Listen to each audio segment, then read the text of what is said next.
Eh bien, bonjour à toutes et à tous. Je suis ravie de vous accueillir donc aujourd'hui pour ce nouveau webinaire Destination Canada consacré au Grand Nord canadien. Donc, merci d'être aussi nombreux à nous rejoindre. Aujourd'hui, nous allons partir à la découverte d'une région spectaculaire du Canada où la nature est à l'état brut et les expériences véritablement uniques. Donc, nous allons parler notamment d'aurore boréale, de faune arctique, de culture autochtone, d'itinéraires hors des sentiers battus.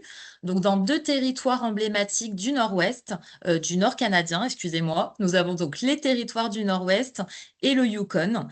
Et on va pouvoir débuter donc avec Michaela Arnold de Northwest Territories Tourism, donc qui nous fera découvrir donc pour cette partie donc en anglais les territoires du Nord-Ouest, donc notamment avec Yellowknife. Et puis nous poursuivrons donc ensuite avec Camille Gachot de Tourisme Yukon et de l'association franco-yukonaise qui nous présentera donc le Yukon en français, un territoire donc immense et sauvage où l'aventure et les paysages grandioses sont au rendez-vous.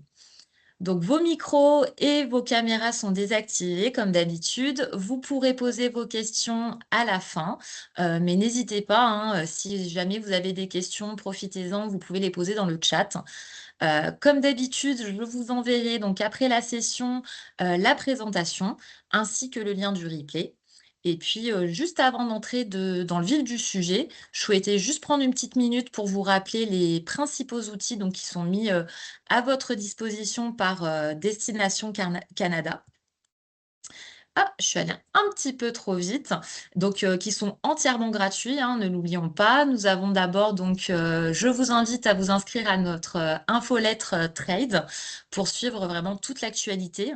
On a également notre chaîne YouTube avec des formations pour, chaque province et puis les replays de tous nos webinaires.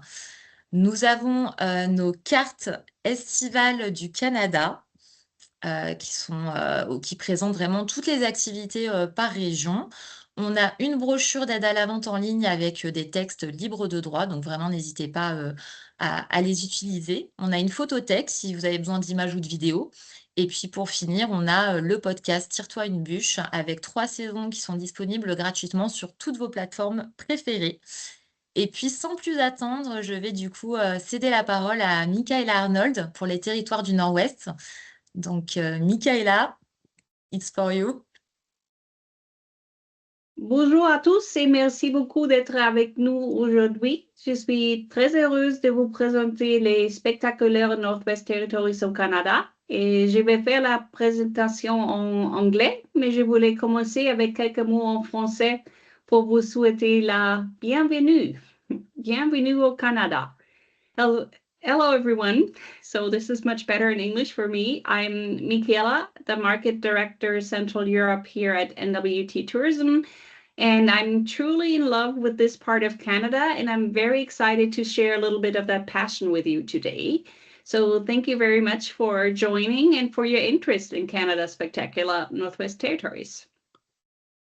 So first of all, let's take a look at where the Northwest Territories are located. So we're highlighted in green here in Northern Canada between the Yukon that we'll hear more about later and Nunavut and just above British Columbia, Alberta, and Saskatchewan. The territory covers more than 1 million square kilometers, so that's about 2.5 times the size of France, making it one of the largest regions in Canada. So the population is only about 44,000 people, and around half of them live in the capital city, which is Yellowknife. So we have a huge territory with incredible open spaces and very few people, which makes us the perfect place to truly disconnect and experience nature. We are divided into 5 different regions. So in the north, we have the Western Arctic, which provides access to the Arctic Ocean. Then we have the Sahtu region, home to the beautiful Mackenzie Mountains. And further south is the Dehcho region, where you'll find the famous Nahanni National Park. Then we also have the North Slave region, where Yellowknife is located.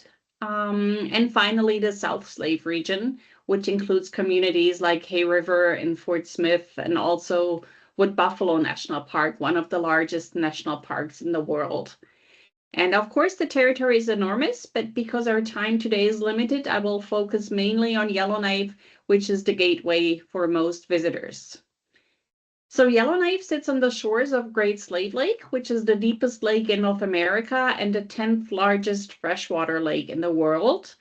Even though Yellowknife is surrounded by wilderness, the city still offers all the amenities you would expect from a modern Canadian city. So here you can see a beautiful summer view of the city with one of our spectacular northern sunsets. We are surrounded by nature, but still have all the amenities and services one would expect from a southern city. Rich in history, we're founded on gold. Yellowknife has a fascinating history that began with the gold mining industry, and this heritage is still visible today. So despite it being a relatively small city, we offer a surprising variety of cultural experiences, of outdoor activities, and local history. This photo right here, the winter shot, actually shows the city looking very similar to how it looks right now. So many people think that the Northwest Territories are extremely remote and difficult to reach. In reality, travel to Yellowknife is surprisingly easy and efficient. There are daily flights to Yellowknife from major Canadian hubs such as Vancouver, Edmonton, Calgary, Toronto, or Ottawa. So these connections make it very simple for international travelers from France to access the NWT. So at this point, you might be wondering, this is really interesting information, but why on earth should I send my clients to Yellowknife? Et bien sûr, la raison principale pour visiter Yellowknife, les aurores boréales, the Northern Lights. Yellowknife is considered one of the best places in the world to see the aurora borealis, and I brought a short video because seeing the aurora via photos is pretty spectacular, but the video really does a fantastic job of showing our lights in motion.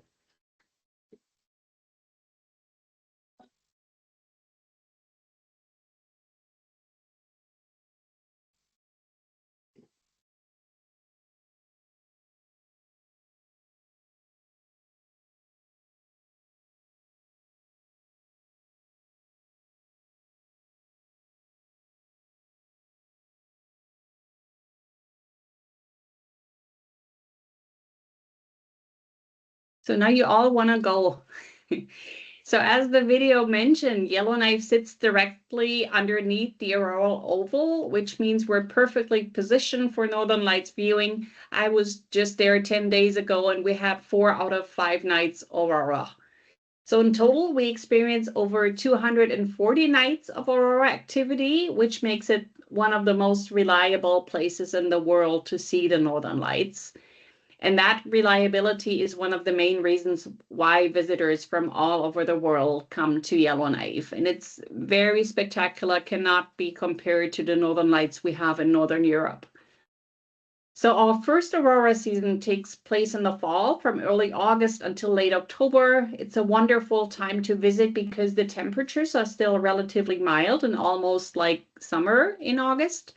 So visitors can enjoy activities such as hiking, fishing, canoeing, wildlife viewing, and of course at night they can experience the Northern Lights reflecting on lakes and forests.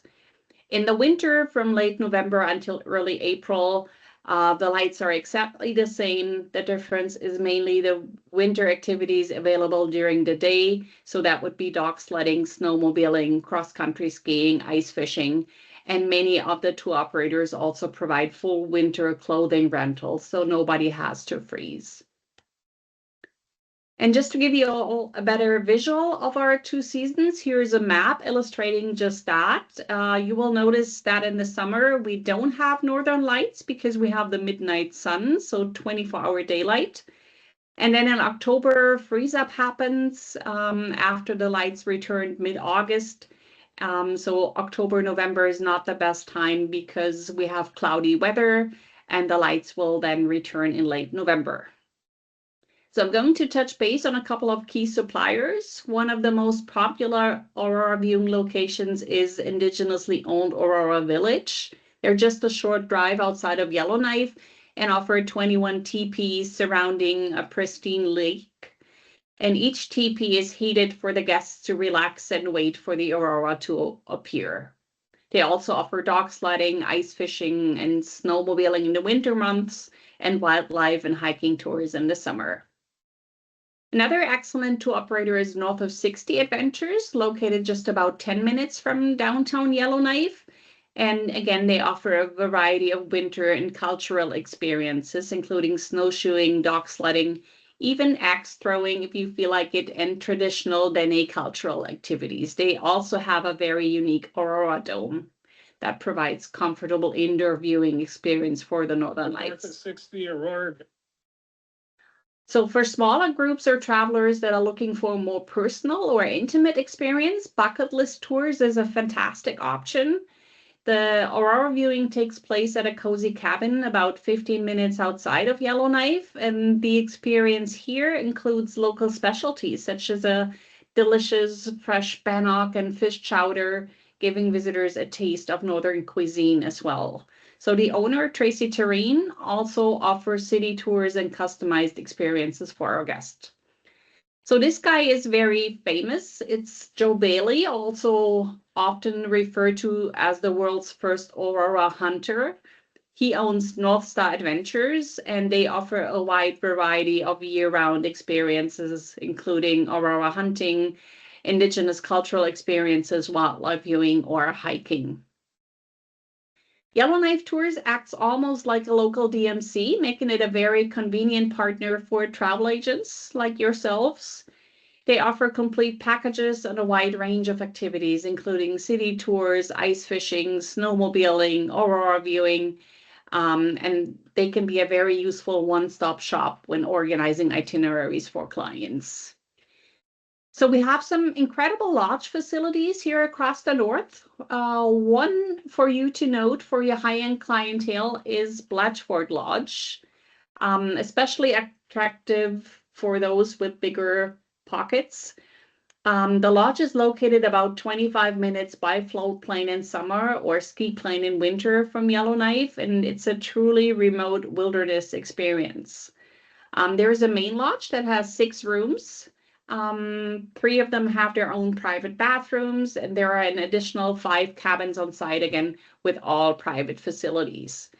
They have a full-service bar, gourmet, northern-inspired meals. They have a sauna, a hot tub, a dedicated aurora watch service where staff will monitor the sky and wake guests when the lights appear, so you don't have to spend the night awake waiting for activities.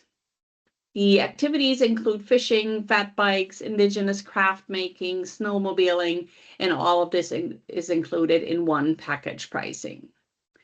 So now that we've explored some of the experiences around Yellowknife, let's take a quick look at the main hotel options for visitors staying in the city. I would like to highlight 2 key hotels that are particularly relevant for international visitors. The Explorer Hotel is considered the signature hotel of Yellowknife. It's also our largest hotel. It has 259 guest rooms and has recently undergone extensive renovations. They have 2 on-site dining options, room service, etc. The second hotel worth mentioning is the Chateau Nova, which is the newest hotel built here in Yellowknife. They have 267 well-appointed guest rooms, including standard rooms and suites with full kitchens. Both of the hotels are located in downtown Yellowknife, making them very convenient for visitors who want easy access to the restaurants, the shops, and the tour departures. So how do you travel this destination? Really, a destination of this size is ideal for RV trips, and the NWT and the Yukon that Camille will talk about are the only 2 territories where wild camping is officially allowed. So you can stay overnight anywhere where it's not officially forbidden or where you don't block or disturb anyone else. Our campground season is from May 15th to September 15th because they all are territorial campgrounds. That's why the opening days are very strict. And now I'll take you in another region that you can easily explore by car or by RV. I'll take you to the Western Arctic, and 2 communities are particularly important up here, Inuvik and Tuktoyaktuk. that offer visitors a unique opportunity to experience life here in Canada's Arctic. We'll start with the famous travel route, which is the Dempster Highway that you might have heard about already. So this incredible road begins in Dawson City in the Yukon, and it stretches about 740 kilometers north to Inuvik, and it's the only road in Canada that crosses the Arctic Circle. It offers travelers spectacular wilderness landscapes and really vast open spaces.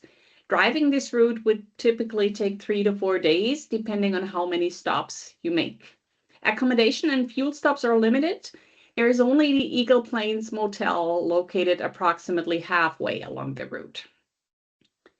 So reaching the Arctic Circle is an exciting milestone for many visitors and is, of course, a very popular photo stop. So this road trip here is probably one of the most unforgettable wilderness experiences in all of Canada. The highway also crosses the spectacular Richardson Mountains well above the tree line, and the scenery here along this section of the highway is truly breathtaking. So from Inuvik, travelers can continue along the Inuvik-Tuktoyaktuk Highway, which is a relatively new road, but it's leading all the way to the Arctic Ocean. On 137 kilometers, it's the first all-season road connecting the Arctic Ocean to the rest of Canada by land. So the drive itself is a very unique experience through a very remote Arctic landscape filled with frozen lakes, rivers, and tundra. And at the end, we have reached Tuktoyaktuk. And you shouldn't miss out on taking a photo of the Arctic Ocean sign because you are truly an adventurer when you see this. The entire region is also rich in Indigenous culture, particularly the traditions of the Inuvialuit people. So visitors can experience traditional drumming and dancing performances and learn about the deep cultural heritage here of the Arctic communities. It's also famous for a very unique natural phenomenon called pingos that I particularly love. A pingo is an upside-down frozen lake.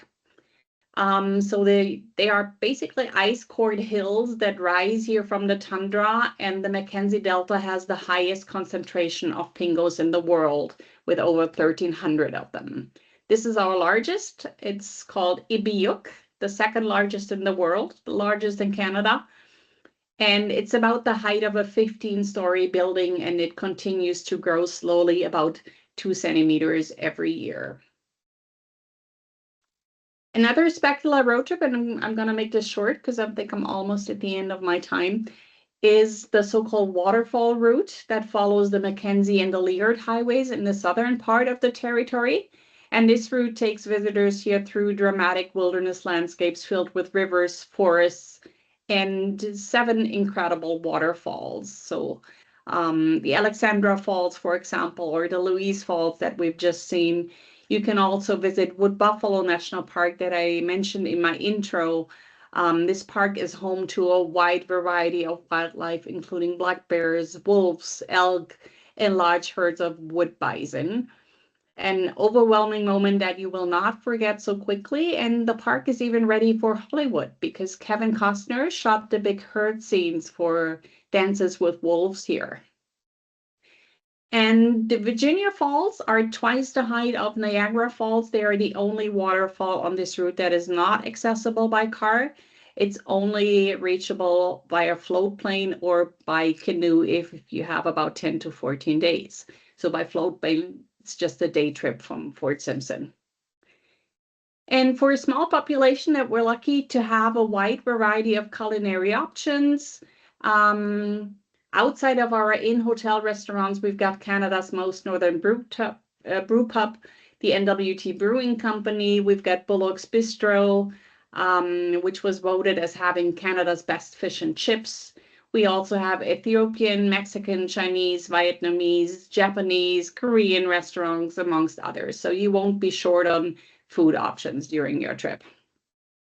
Here's a link to some virtual tours that you will receive along with the presentation, and you can visit our website to check these out. So, merci beaucoup pour votre attention et j'espère vous accueillir bientôt dans les spectaculaires Northwest Territories. And of course, I'm always here and ready to help with any questions that we'll do at the end, as I heard. Donc bonjour, je suis Camille Gachot, je suis la gestionnaire marketing touristique pour l'association franco-yukonaise. Donc je promeus le Yukon sur les destinations francophones. Et donc je vais vous faire une présentation. J'ai aimé la présentation de Michaela tout à l'heure, surtout sur la Dempster Highway, parce que c'est aussi un de nos itinéraires qui démarre au territoire du Yukon et puis qui finit à l'océan Arctique dans les territoires du Nord-Ouest. Donc nous sommes à un territoire limitrophe des territoires du Nord-Ouest, à l'extrême nord du Canada. À l'ouest du Yukon, c'est l'Alaska, puis au sud, la Colombie-Britannique, pour situer un petit peu. Le territoire est aussi grand que l'Espagne, où on dit la France sans la Bretagne, mais j'aime pas dire ça, donc on va dire l'Espagne.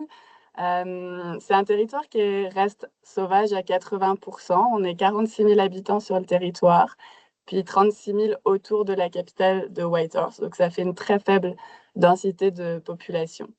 Et c'est vraiment un territoire que j'appellerais entre nature et culture. On a 14 Premières Nations, dont 11 sont autogouvernées, qui vivent au territoire. Et il y a aussi l'histoire de la ruée vers l'or, on en parlera un petit peu tout à l'heure. Michaela l'a évoqué également, qui a marqué le Nord. Et vous pouvez encore voyager au travers des vestiges et visiter des villes très typiques de la ruée vers l'or, comme Dawson City au Yukon. Pour arriver chez nous, vous avez certainement entendu parler de la compagnie Air North, qui est la compagnie yukonaise, aérienne yukonaise, pardon. Elle fait les connexions entre Vancouver, Calgary, Edmonton, Yellowknife et Toronto et Whitehorse en fonction de l'année. Donc, vous avez des vols journaliers depuis l'Europe jusqu'à ces grandes villes du Canada. Et puis ensuite, vous pouvez utiliser soit une autre compagnie, soit Air North, qui est bonne à connaître pour arriver au territoire du Yukon.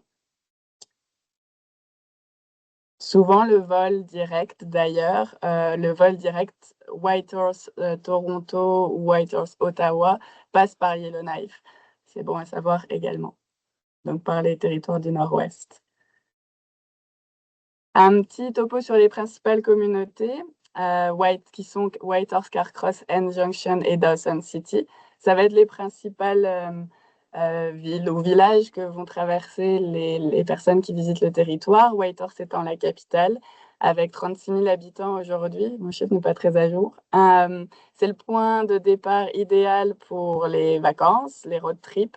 Mais de toute façon, en général, c'est le point de départ de tout type de vacances, puisque vous arrivez à l'aéroport de Whitehorse. À 50 minutes de Whitehorse, au sud, c'est la petite communauté de Carcross. C'est un petit village avec le plus petit désert du monde et beaucoup d'artisanats locaux, notamment de l'artisanat de la Première Nation Tlingit, avec le maître sculpteur Keith Wolf qui est là-bas et qui a fait beaucoup d'œuvres dans tout le territoire et notamment au village de Carcross. Keith Wolf est connu internationalement. Il a des œuvres à Buckingham Palace, d'ailleurs. End Junction, ensuite, à 2 heures environ à l'ouest de Whitehorse. Je ne sais pas si je peux montrer ici, on est là. C'est la porte d'entrée du parc national de Kluane, qui est le parc qui héberge les plus hauts monts du Canada. Puis enfin, la fameuse Dawson City, un peu plus au nord, à 600 km au nord de Whitehorse, qui est la cité historique de la ruée vers l'or, et qui est également la porte d'entrée de la route Dempster dont on parlait tout à l'heure. Pour parler des saisons, l'été, chez nous, l'été, ça va être de juin à septembre. Il faut savoir qu'on est quand même sur des températures entre 15 et 25 degrés. Donc, c'est un bel été, pas de canicule. 24 heures d'ensoleillement autour du 21 juin, c'est le soleil de minuit. Quand vous êtes à Dawson City, donc disons le village le plus au nord du Yukon, que vous pouvez aller visiter facilement, vous voyez que le soleil ne se couche pas. À Whitehorse, vous voyez que le soleil se couche, mais pas assez longtemps pour qu'il fasse nuit. Les attraits principaux, la randonnée, le vélo, le canot, la chasse et la pêche, c'est vraiment un territoire d'aventure, puisqu'on disait que le le territoire est encore très sauvage, donc il y a vraiment de quoi explorer. Mais j'aime aussi dire de quoi se déconnecter. En fait, quand vous êtes au territoire, c'est bien d'avoir le temps pour explorer et pour se dire aussi, je suis bien ici, j'ai envie de rester quelques jours. C'est un merveilleux endroit pour les road trips. Vous avez à peu près 5000 km de highway qui vous emmènent à travers les communautés que j'ai citées tout à l'heure. Quelques photos du parc national de Kluani en été, avec les fameuses fireweed qui sont tout le long, les fleurs que vous voyez au premier plan, les fleurs violettes, qui sont tout le long des routes au Yukon à l'été et au pied des montagnes.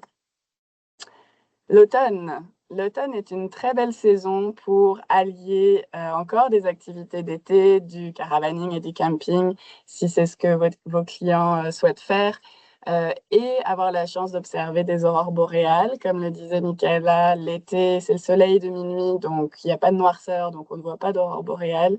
Mais si vous arrivez à la mi-août, la nuit revient doucement, donc fin août, début septembre, c'est une belle période pour profiter des couleurs d'automne, encore de journées clémentes pour faire des activités et observer les aurores boréales sur les quelques heures de noirceur qu'il y a pendant la nuit. Il faut mettre son alarme, mettons entre minuit et 2 heures du matin. Le parc territorial Tombstone, qui est au nord de Dawson City, sur la fameuse route Dempster, est magnifique à ce moment-là. Donc les attraits principaux restent les mêmes qu'en été. Puis quelques photos des couleurs d'automne. En haut à gauche, c'est à Kluani. En bas, c'est la toundra, justement sur la route Dempster qui amène au territoire du Nord-Ouest, chez les voisins. Et puis en haut à droite, c'est le Midnight Dome au-dessus de Dawson City. Le retour des aurores boréales, je vous en ai parlé. Quelques photos. J'ai pas de jolies vidéos, j'ai que des photos. Et enfin, l'hiver, c'est la saison la plus longue, je dirais, de décembre à février. Novembre, c'est déjà notre hiver, mais pour commencer le beau voyage et profiter de la neige, de décembre à février officiellement. Mars, c'est un très beau mois aussi. Les températures peuvent être très froides. Effectivement, on est sur du 0 à moins 35, moins 40 degrés beaucoup cette année. La bonne nouvelle, c'est que de la même manière qu'au TNO, vous pouvez louer les équipements. Il n'y a pas besoin d'acheter. En fonction des opérateurs avec lesquels vous travaillez, si vous allez faire du chien de traîneau chez Sky High, chez The Call of the Yukon, non, The Call of the Yukon, Beyond Expeditions, ils ont les équipements. Et après, si vos clients sont plus autonomes, il y a des compagnies spécifiques pour louer les équipements d'hiver.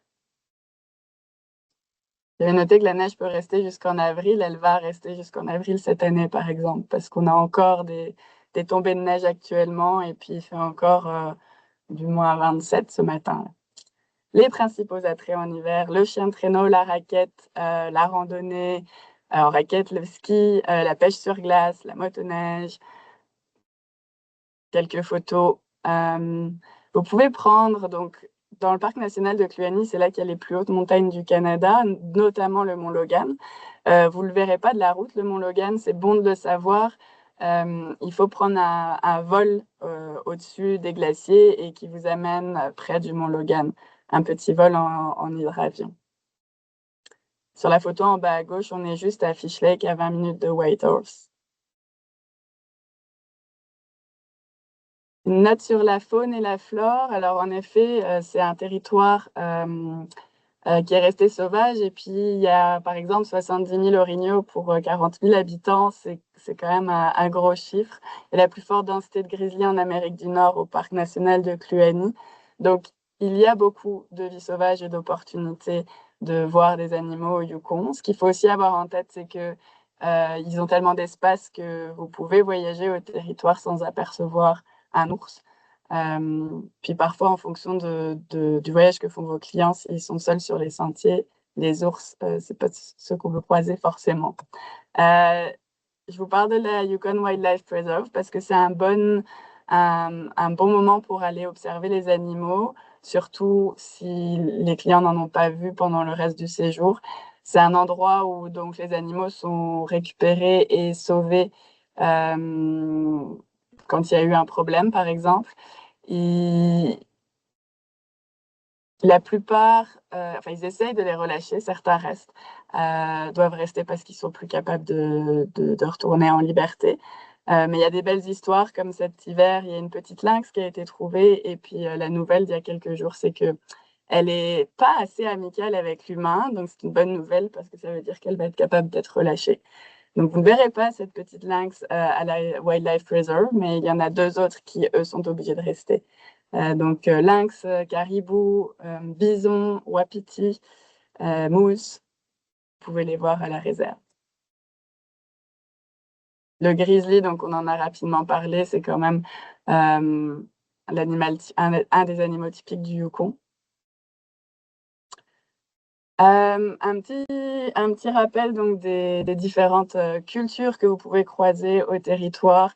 Il y a donc 14 Premières Nations qui sont et 11 sont autogouvernées. 25% de la population s'identifie comme autochtone. Et puis il y a 8 groupes linguistiques différents.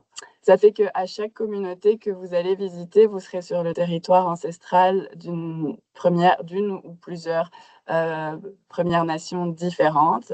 Par exemple, autour de Whitehorse, c'est les Premières Nations Kwanlinden et le Conseil d'État Anquatchan. Là, vous avez une photo de Harold de Long Ago People Place, qui est sur le territoire traditionnel Champagne-Ajac. Long Ago People Place, c'est une compagnie qui reçoit des gens sur un ancien camp reconstitué de l'époque de leurs ancêtres. C'est une super expérience dans la tradition de transmission orale des Premières Nations parce qu'il s'agit essentiellement d'une discussion. Là, c'est pas autour du feu, mais en hiver, c'est autour du feu avec Harold. Et puis après, vous pouvez faire des ateliers, des workshops autour des plantes médicinales avec Mita. C'est quelque chose de simple sur la route à faire entre Whitehorse et Ann Junction. Et c'est très, très nourrissant. Très riche, pardon. Pour en apprendre plus sur leur culture, vous pouvez aller sur indigenousyukon.ca. Il y a aussi une liste des autres compagnies touristiques autochtones du territoire. Il y en a une qui n'est pas encore répertoriée, qui est bonne à connaître, c'est Amber Berhart. Sa compagnie, ça s'appelle Amber Healing. Et puis en fait, elle fait des tours au départ de Whitehorse. Donc quand vous arrivez, c'est une bonne entrée en matière pour connaître le territoire. Elle fait des tours le long de la Yukon River. Simplement une marche où elle raconte l'histoire de sa Première Nation. Et puis un peu des plantes que vous croisez le long de la rivière. C'est très très intéressant, c'est beaucoup de partage. De la même manière, nous conseillons quand vous arrivez dans chaque communauté d'aller voir. Il y a donc des musées dans les communautés évidemment, mais il y a aussi des centres culturels autochtones ouverts à tous. Le centre culturel autochtone de la Première Nation de l'endroit dans lequel vous voyagez. On conseille d'aller voir si c'est ouvert et si vous êtes autorisé à entrer ce jour-là pour vous signaler, puis pour échanger un petit peu avec les Premières Nations du territoire. À noter que l'endroit autour de Dawson City, qu'on appelle la région Trondheim-Klondike, est inscrite au patrimoine mondial de l'UNESCO depuis mars 2023. Un autre moyen d'en apprendre plus sur les cultures autochtones du territoire, c'est le festival Adaka qui se tient au mois de juillet tous les ans. Et il y a aussi le festival Moose Hide donc le festival Adaka est à Whitehorse et le festival Moose Hide qui est une fois tous les 2 ans aux alentours de Dawson City. Moose Hide, c'est un petit village dans lequel le chef Isaac s'est réfugié avec son peuple à l'époque de la ruée vers l'or. C'est devenu un village de retraite pour les Premières Nations. Et puis, une fois tous les 2 ans, le village est ouvert à tous. Et c'est une grosse fête de partage.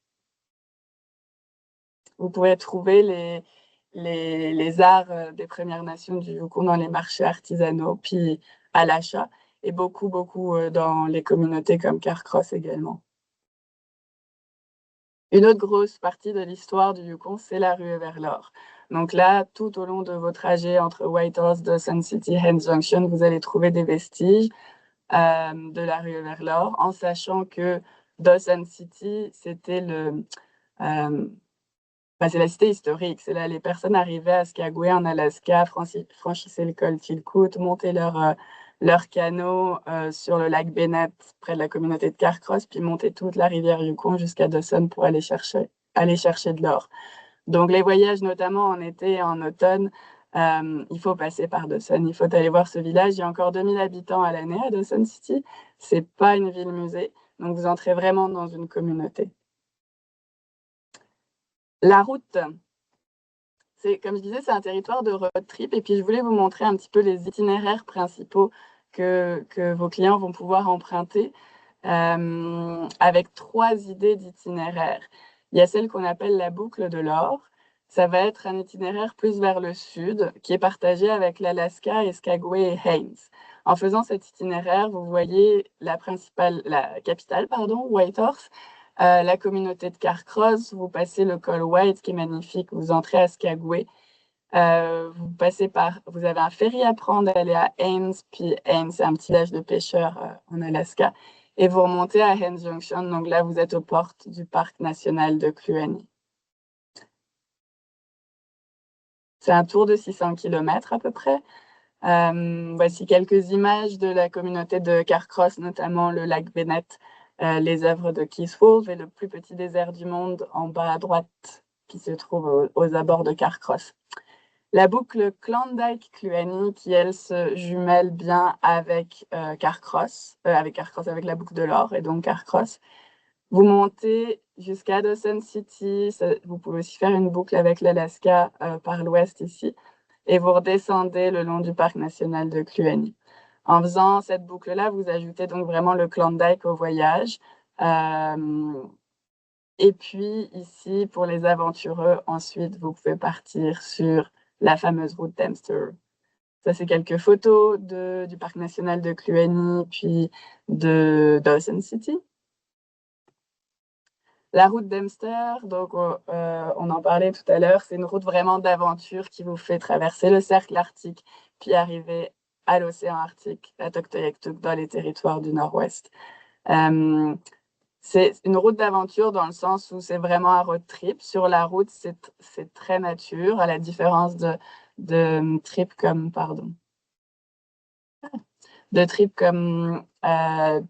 quand vous faites la boucle Klondike-Kluane et que vous voyez Whitehorse, Dawson City, Carcross. Là, vous êtes vraiment juste sur la route.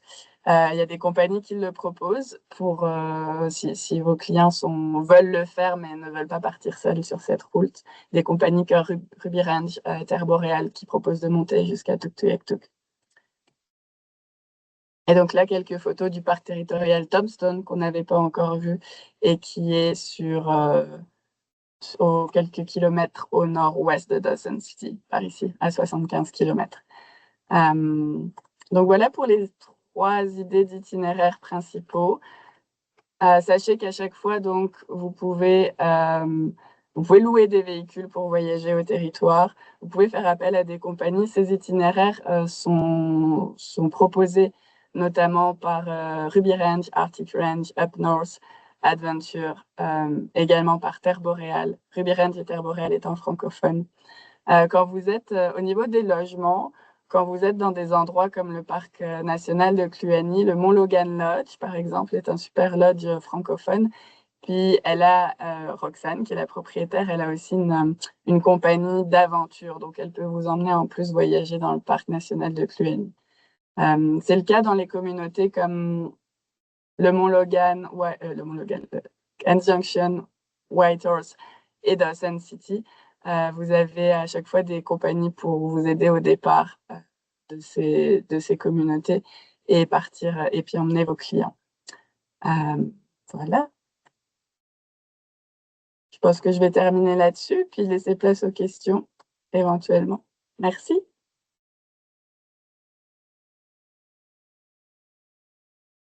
Merci beaucoup Camille et puis merci beaucoup aussi à Michaela. Merci pour ces présentations vraiment passionnantes.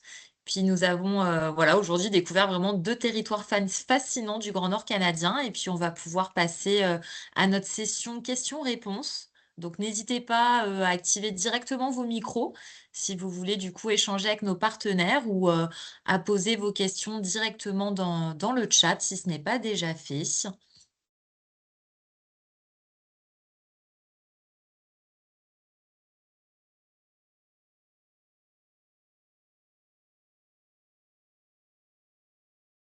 Alors, je crois qu'on avait eu une question de Bruno dans le chat, mais du coup, ça a été répondu par Michaela, donc ça, c'est bon. Ah, Bruno, justement, demande pas de problème de location de voiture pour aller de Dawson à Tok, Gravel Road. Alors, il faut louer la voiture à Whitehorse. En général, Dawson City n'a pas de location de voiture. Et il faut prendre l'assurance. Il faut prévenir que vous allez sur la Dempster, en effet, la Dempster Highway. Il y a un Dempster Highway fee avec les locations. En tout cas, les locations du Yukon. Super, je me remets juste sur merci Camille. Est-ce qu'il y a beaucoup de touristes en pleine saison? Nous avons Priscilla qui pose la question. Alors Priscilla, je sais du coup, sûrement pour peut-être les 2. Du coup, Camille, si tu veux répondre. Vraiment pas. Il y a ça reste un territoire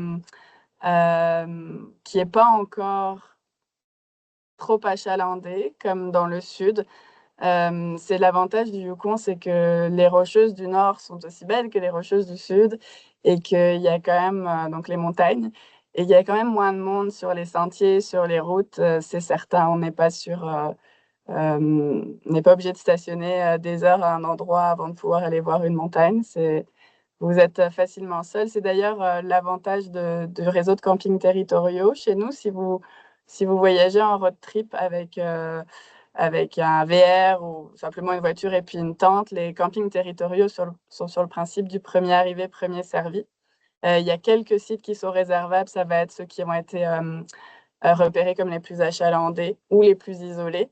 Mais pour moi, ça prouve que c'est quand même vraiment facile de voyager au Yukon et qu'on n'est pas overcrowded yet. And I can Super. only echo that. So I did understand at least what you Good. were saying. I just want to answer in English. Yes, we're still a secretive as the Yukon is. So we have beautiful nature, but not as many tourists.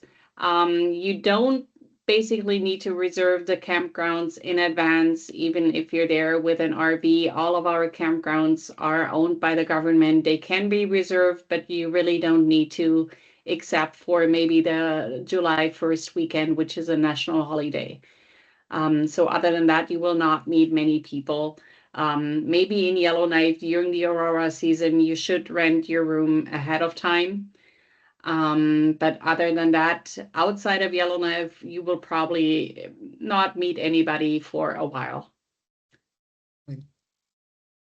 Thank you, Michaela. Merci, Camille. J'ai d'autres petites questions. Alors, on a Marie-Laure qui pose la question, est-ce qu'il y a des projets hivernaux avec activités nordiques à Whitehorse, des lodges sympas dans le coin?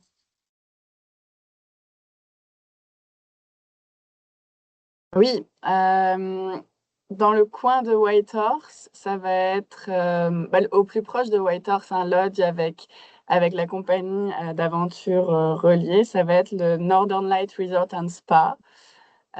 Chez eux, vous êtes logé, vous observez les aurores boréales, leur compagnie Epic North vous emmène faire d'autres aventures la journée. Ça va être une compagnie complète comme le Mont Logan à Hens Junction, un ensemble qui va vous faire, qui va tout vous faire. Après, autour de Whitehorse, les voyages d'hiver sont autour de Whitehorse. Et dans le sud, vous restez Whitehorse, Carcross et Hens Junction. En général, vous n'allez pas à Dawson. Ça peut être une aventure en soi, mais c'est juste que pour le coup, à Dawson, il va y avoir beaucoup moins de services en hiver. alors qu'autour de Whitehorse, vous avez de nombreux mushers, ne serait-ce qu'à Fish Lake, il y a 2 mushers, puis une compagnie de ski nordique, et puis ils travaillent ensemble. Donc, vous pouvez dormir chez les uns, aller faire du ski nordique chez les autres. Puis, dans le coin de Fish Lake, ils sont tous francophones aussi. Sky High Wilderness Ranch, The Call of the Yukon. Ça peut être un bon plan d'aller chez eux. Super, merci Camille. Super, on a plein de questions aujourd'hui, donc ça c'est génial. Encore pour toi Camille, j'ai une question de Bruno qui demande: «Est-ce qu'il y a pas du tout de vol entre Whitehorse et l'Alaska ou quelque chose qui est prévu?» Bonne question. Il y en a pas actuellement. Je suis pas dans les petits papiers pour savoir ce qui est prévu. OK, pas de Mais souci. mais non, je crois qu'il y a pas de vol entre Whitehorse et l'Alaska actuellement. OK, merci. Au point que c'est Heu, intéressant de louer si non, vous non, louez des vas-y. véhicules avec, Go North, par exemple, ils ont des compagnies au Yukon et en Alaska, puis ça permet de dropper le véhicule à un endroit et puis de repartir Ah, en avion, super. juste bon à savoir. OK, super ça. Tac, tac, tac, je fais la suite. On a une question de Céline, donc peut-être aussi pour, Michaela. Is the cost of the life expensive? Yeah, I saw that question, and many people think the North is so expensive, and I would have said yes a couple of years ago.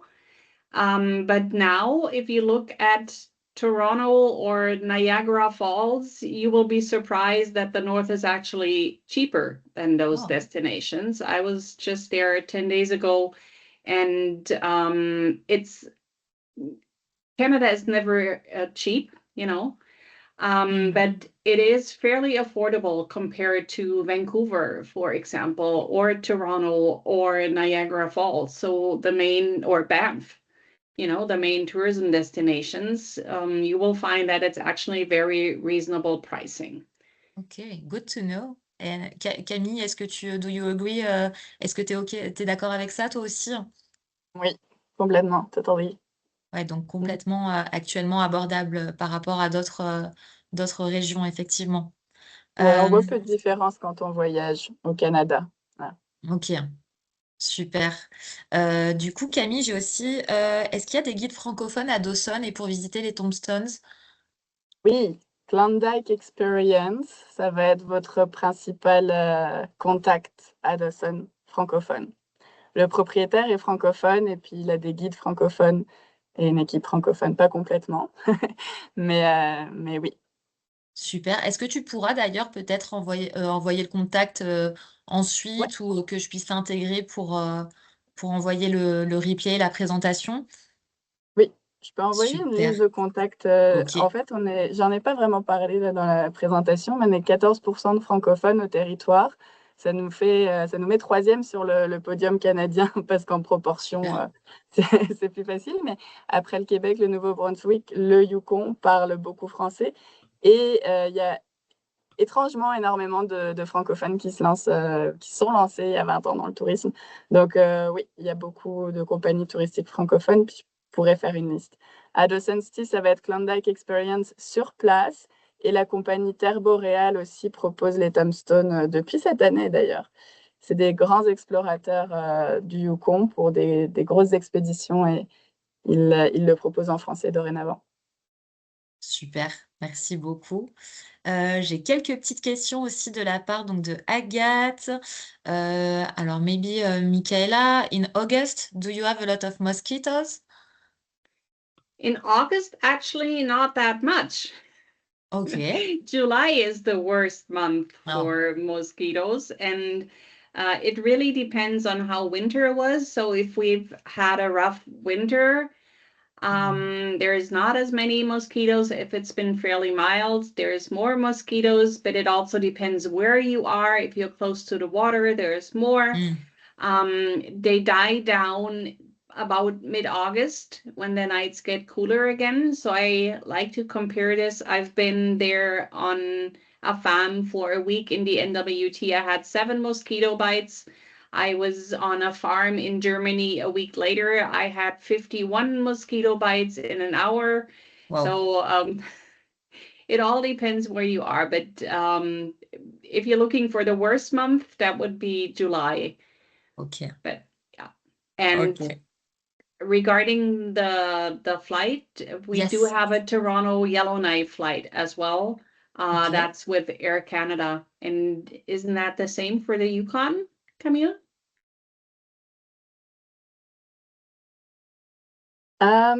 Yeah, I'm not bothered by mosquitoes in the Yukon.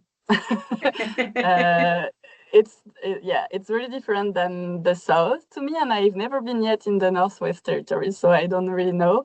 Mais pas, c'est ça, le mois de juillet, I agree for July, maybe it can be the worst for a week, but that's it.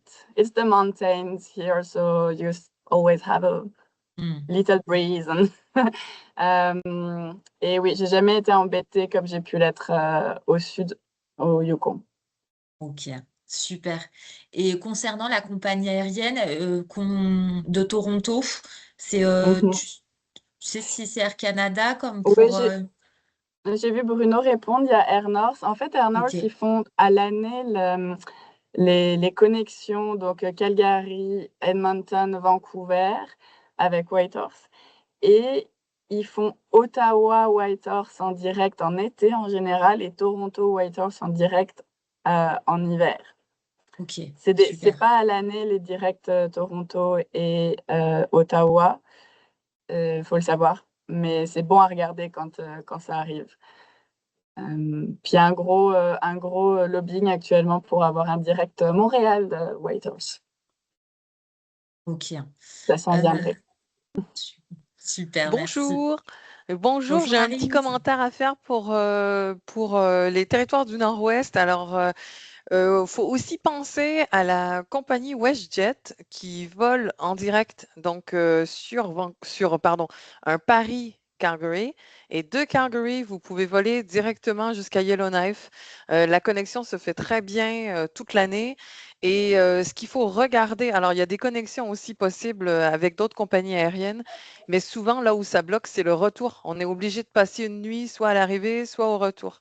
Alors que pour WestJet, ça colle plutôt bien pour les territoires du Nord-Ouest. Voilà. Ah bah super, Merci, Maryse. Avec génial. plaisir. Ils ont un partenariat bagages et tout en plus, non? Avec WestJet, oui, c'est ça. Vous êtes tranquille avec vos bagages également. Ouais, Génial. Super, merci Maryse. avec plaisir. Hop, n'hésitez pas hein, à poser vos questions ou si j'en ai loupé une. On ne sait Moi, jamais. je vois la question sur le luxe. Ah oui, vas-y Camille. J'ai déjà pas mal cité les lodges. Oui, Pour End Junction, ça va être le Mont Logan Lodge. Dans le coin de Whitehorse, ça peut être donc le Northern Lights Resort and Spa.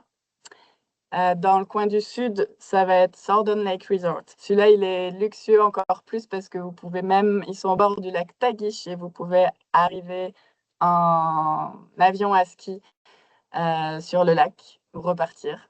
C'est quand même c'est quelque chose d'arriver à son hôtel de cette manière. C'est un peu James Bond. Puis, ouais, il y a aussi, ça c'est pour les gros, disons les gros lodges, enfin les resorts. Puis il y a aussi des petits endroits comme le Black Spruce Cabin, qui a juste 4 petites cabines dans la forêt, vraiment dans Whitehorse. Et les cabines sont merveilleuses, il y a un sauna, vous n'avez pas l'impression d'être dans Whitehorse. Il a créé des chemins en bois. Ça peut être le logement le plus luxueux. Les logements les plus luxueux. Black Spruce Cabins.